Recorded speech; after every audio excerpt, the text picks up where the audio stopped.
lot of talk in the wine industry over the last few years about how to reach millennials, those mysterious alien creatures under the age of 36. According to the Wine Market Council's 2010 consumer tracking study, 6% of millennial adults drink wine every day and 26% drink it several times a week.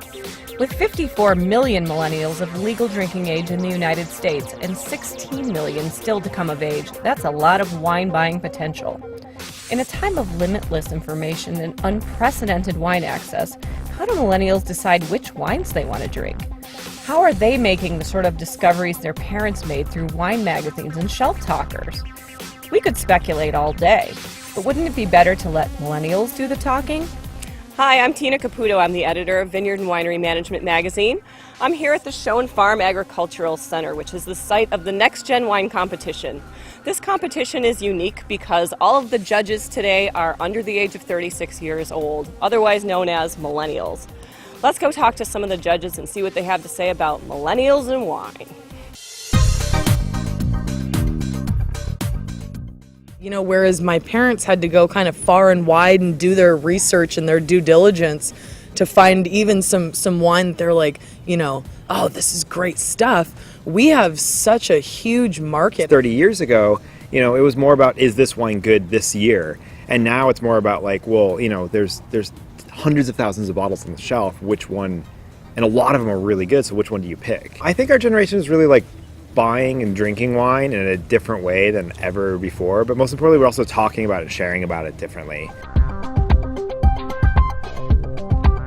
It sounds real simple, but I think just by drinking it, you know, kind of experimenting. The internet is definitely going to be important, but I think it's the social network. It's your friends. What are your friends drinking? What are people you like drinking? What's that chef drinking? I think a lot of it comes from recommendations. We've talking to people and see what their favorite wines are. I think the biggest way they're learning about it is all the marketing and the social media that's going on that all the wineries have finally got on board with. We started originally like with an event called Wine Riot, and so we run this event in 5 cities across the country.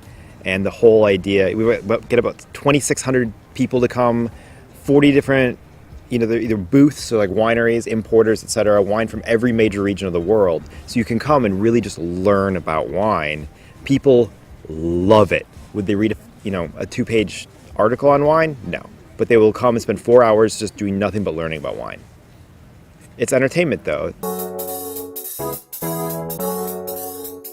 I think millennials kind of go for real exotic varieties, like a lot of Chilean and Argentine wines are finding their way up to North America. And, you know, I love Tannat, Carmenere, Malbec. I love all that stuff. They want something more edgy, different. They don't want the normal standard big dry Cabernet comes from Napa. Don't lie. You know, millennials want to hear a story and they want to hear the truth. We want to know about the people that made the wine and where it's from and how it's going to fit in to, you know, your life and what you care about. Stand out. Figure out how to stand out. You know, there's so much wine on the market. Like there's like 500,000, 1 million different labels floating around.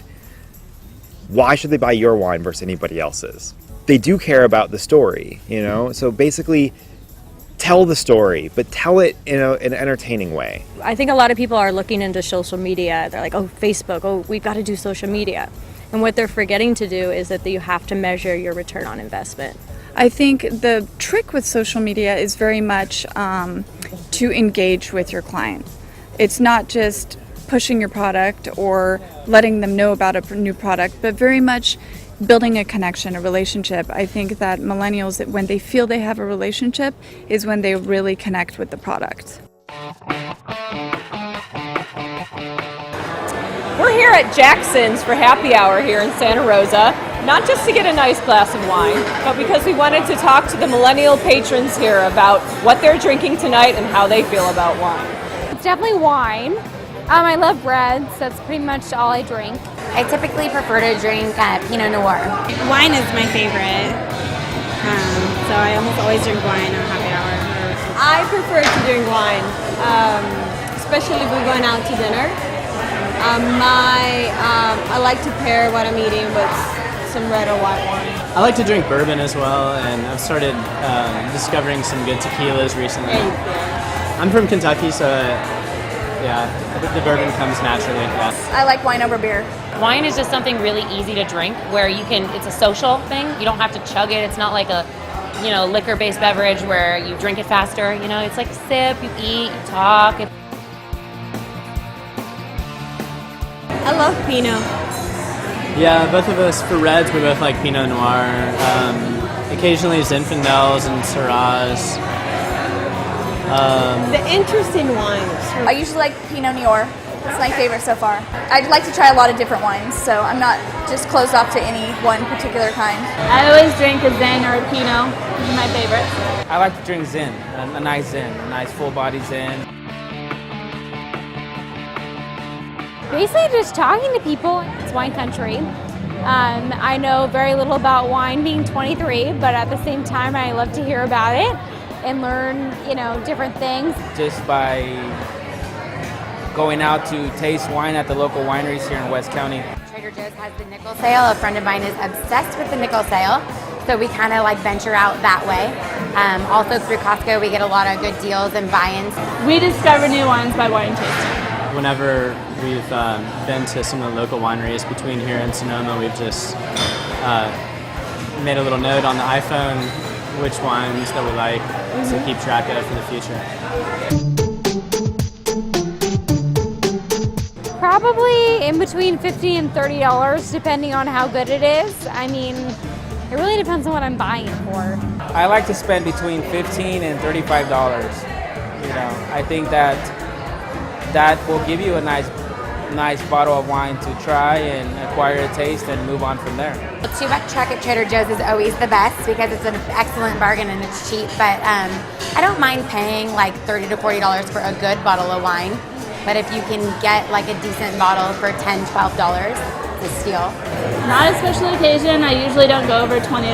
Yeah, definitely not over 20. Under 15, probably. Yeah.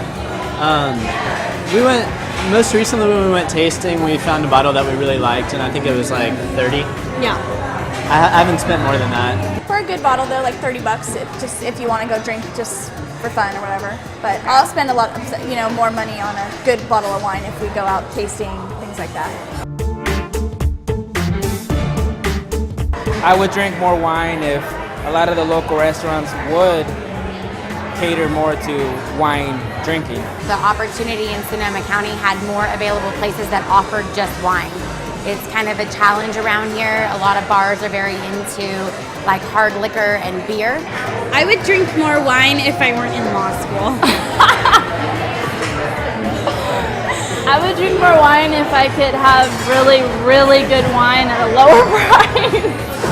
I would say if there were more just wine bars around, if there's more opportunity that they had wine available, I guess. But I would probably drink more wine if all the tequilas got worse.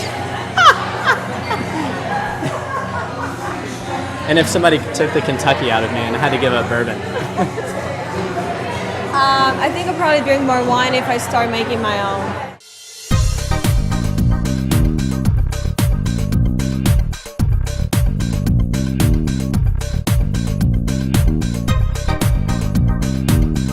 Our next flight will be cabs under 20. Where's the Screaming Eagle? Are we supposed to be spitting?